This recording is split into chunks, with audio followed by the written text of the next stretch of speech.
17 de setembro de 1968, Rio de Janeiro.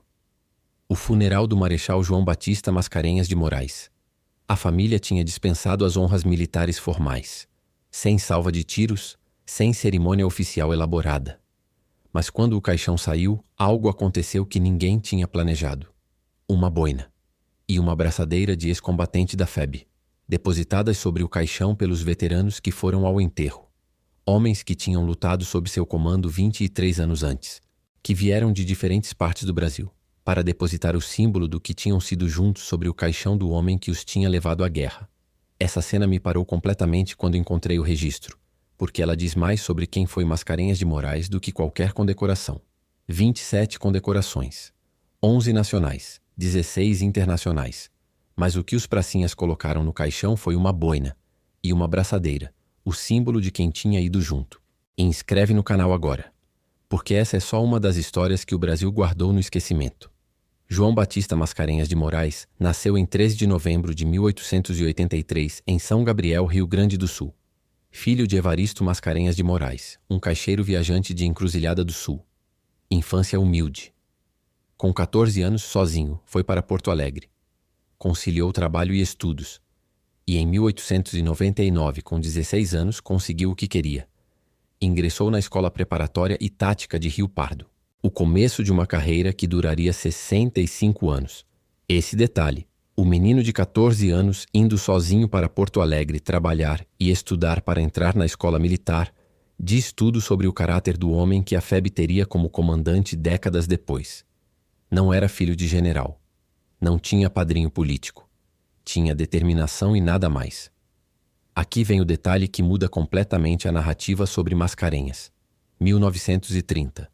Revolução que levou Getúlio Vargas ao poder.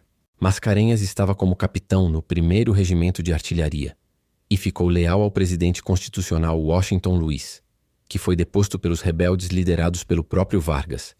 Mascarenhas foi preso pelos rebeldes, pelos homens de Vargas. Pense nisso. O mesmo Vargas que em 1943, 13 anos depois, nomeou Mascarenhas comandante da FEB. O homem que Vargas tinha mandado prender em 1930 foi o homem que Vargas escolheu para liderar os pracinhas na Itália em 1944. Por quê? Porque Mascarenhas era considerado apolítico. Ao contrário de outros generais que se envolviam em manobras políticas, que se alinhavam a facções, que usavam o posto para fazer carreira política, Mascarenhas simplesmente servia. Era leal à instituição, não às pessoas. Em 1935, combateu um levante comunista no Rio de Janeiro, desta vez ao lado do governo Vargas. Em 1937, quando Vargas deu o golpe do Estado Novo, Mascarenhas ficou quieto e continuou servindo. Não era conveniente. Era consistente. E essa consistência foi o que fez Vargas confiar nele com a missão mais importante da história militar brasileira recente. Em outubro de 1943, Vargas precisava de um nome para comandar a FEB. A escolha era difícil. Precisava de alguém com experiência, com autoridade, com respeito dos oficiais, mas também precisava de alguém que não fosse usar o cargo para fazer política. 25 mil soldados voltando da guerra com experiência de combate eram um potencial problema para um ditador. O comandante desses soldados precisava ser alguém que o governo controlasse. Mascarenhas foi escolhido. 60 anos de idade, coronel há décadas, sólido, respeitado, aparentemente sem ambições políticas. O homem que Vargas tinha mandado prender em 1930 foi o homem que Vargas colocou à frente dos pracinhas em 1944. Mas Mascarenhas era mais complexo do que Vargas calculava. Quando Mascarenhas chegou na Itália em junho de 1944 com o 1º escalão, o que encontrou foi um desafio que ia muito além das posições alemãs. Os americanos não tinham certeza do que esperar dos brasileiros. Havia preconceito. Havia ceticismo. O general Mark Clark, comandante do 5º Exército, era educado, mas reservado com os brasileiros. E Mascarenhas tinha 2 problemas simultâneos. Primeiro, provar para os americanos que os brasileiros conseguiam lutar.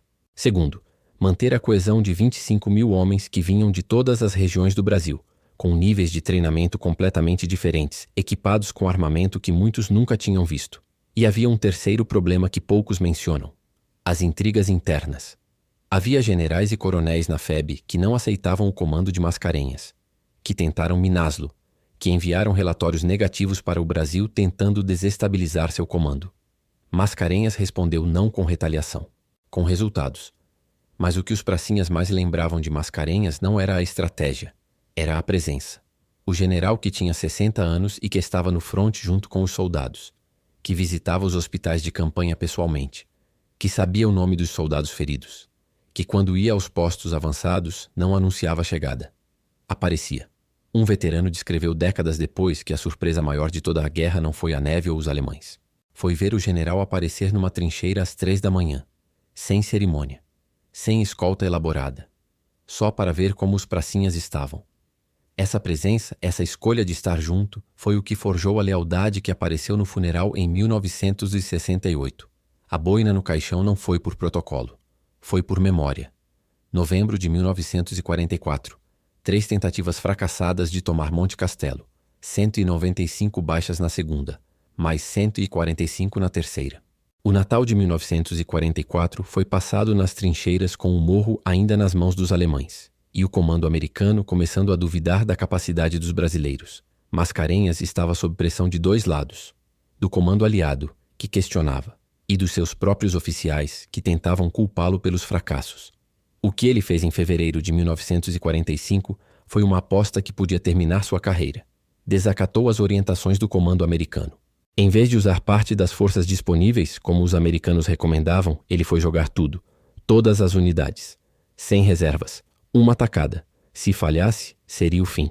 Se funcionasse, Monte Castelo seria brasileiro. Em 21 de fevereiro de 1945, às 17h50, a voz pelo rádio disse: "Estou no cume do castelo." Mascarenhas estava ao lado do correspondente Joel Silveira quando a mensagem chegou. Disse apenas 2 palavras: "Castelo é nosso." 29 de abril de 1945. A 148ª Divisão de Infantaria Alemã, veteranos do Afrika Korps e da Frente Russa, se rendeu. Para os pracinhas, Mascarenhas recebeu a rendição pessoalmente. 14 ulhas e 179 soldados, 2 generais, mais de 800 oficiais. Uma divisão inteira. O general alemão que assinou disse anos depois que aquilo deveria ser feriado nacional no Brasil. E Mascarenhas ficou parado diante da longa coluna de prisioneiros marchando, cantando Velhos Camaradas, a música de retirada alemã, e depondo as armas. Um general gaúcho de 61 anos, filho de caixeiro viajante, que tinha sido preso pelos homens de Vargas 15 anos antes, recebendo a rendição de um dos melhores exércitos que o mundo tinha visto. Se você está chegando até aqui, deixa o like agora. Julho de 1945. Os pracinhas voltaram ao Brasil. E Vargas foi ao Porto. Fez o discurso que tinha planejado. Se associou à vitória. E 3 meses depois foi deposto pelos militares. Mascarenhas estava entre os generais que participaram da pressão que derrubou Vargas. O homem que Vargas tinha preso em 1930, que Vargas tinha mandado para a guerra em 1944, que voltou com a autoridade de quem venceu, e que 3 meses depois ajudou a encerrar a ditadura. A cobra fumou de verdade.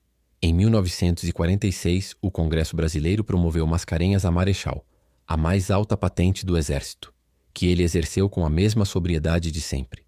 Em 1951, voltou ao serviço ativo como chefe do Estado-Maior das Forças Armadas, já no segundo governo Vargas. O mesmo Vargas de 1930, o mesmo Mascarenhas, trabalhando juntos de novo. A história do Brasil é cheia dessas ironias, mas o projeto que mais tomou o tempo e o coração de Mascarenhas no pós-guerra não foi nenhum cargo militar. Foi uma missão pessoal: trazer os pracinhas de volta. Depois da guerra, os restos mortais dos pracinhas brasileiros ficaram enterrados em Pistoia, na Itália. Em 1957, Mascarenhas foi nomeado presidente da Comissão de Repatriamento dos Restos Mortais dos Pracinhas. Voltou à Itália, ao país onde tinha comandado a campanha, onde tinham morrido mais de 450 dos seus homens, e começou o processo de repatriamento, que culminou em 1960 com a transladação dos restos mortais para o Brasil. Mas Mascarenhas foi além do repatriamento. Idealizou o Monumento Nacional aos Mortos da Segunda Guerra Mundial, no Parque Eduardo Gomes, no Rio de Janeiro, onde hoje repousam os restos mortais dos pracinhas, com as palavras que ele mesmo escolheu para serem inscritas: imolando-se pela pátria, adquiriram uma glória imortal e tiveram soberbo mausoléu, não na sepultura em que repousam, mas na lembrança sempre viva de seus feitos. O general que os comandou na guerra foi o mesmo que garantiu que não fossem esquecidos depois. Mas o Mascarenhas, que os pracinhas conheciam, não era só o general de estratégia e condecorações. Era o homem que deu permissão especial a Carlos Escliar para entrar nos museus de Florença, que promoveu pessoalmente os sargentos pilotos da Elo a aspirantes no campo de batalha porque era justo, que visitava os feridos nos hospitais de campanha pelo nome, que quando soube que uma ordem de isolar os soldados negros do desfile podia ser cumprida por alguns oficiais, ficou em silêncio, um silêncio que era sinal para que a ordem fosse ignorada, que escreveu depois da guerra um livro sobre a FEB pelo seu comandante, não para se glorificar, para registrar o que os pracinhas tinham feito, para que não fosse esquecido. Um general que sabia que a história era maior do que ele. E volta para o funeral de 17 de setembro de 1968. A boina e a braçadeira no caixão. Mascarenhas tinha 84 anos. Tinha vivido para ver o monumento que idealizou inaugurado. Para ver os restos dos pracinhas repatriados. Para ver, com amargura ou serenidade não se sabe, que o Brasil continuava esquecendo a FEB. Que o desfile de julho de 1945 tinha sido o auge do reconhecimento e que depois disso, o silêncio. Mas os veteranos foram ao funeral e colocaram no caixão o que significava tudo. Uma boina, uma braçadeira, de quem tinha ido junto. Mascarenhas de Moraes foi escolhido por Vargas porque era considerado controlável, um militar apolítico, sem ambições, que servia e ficava quieto. O que Vargas não calculou foi que um homem que passou 14 anos sozinho em Porto Alegre, trabalhando para entrar na escola militar, que ficou leal ao presidente constitucional em 1930, mesmo sendo preso por isso, que passou 65 anos servindo ao exército com a mesma sobriedade do início. Esse homem não era controlável. Era simplesmente correto. E quando foi à guerra, foi correto também. Visitou os feridos. Soube o nome dos soldados. Deixou Escliar entrar nos museus de Florença. Promoveu os sargentos que mereciam. Desobedeceu os americanos quando o momento exigiu. E quando os alemães se renderam, recebeu a rendição sem discurso. Depois mandou buscar os mortos que tinham ficado. E idealizou o monumento para que não fossem esquecidos. Filho de caixeiro viajante de São Gabriel, que aos 14 anos foi sozinho para Porto Alegre, que chegou a Marechal, e que teve uma boina e uma braçadeira depositadas no caixão, por homens que lembravam. Clica no próximo vídeo porque tem mais uma história dessa que o Brasil esqueceu de contar.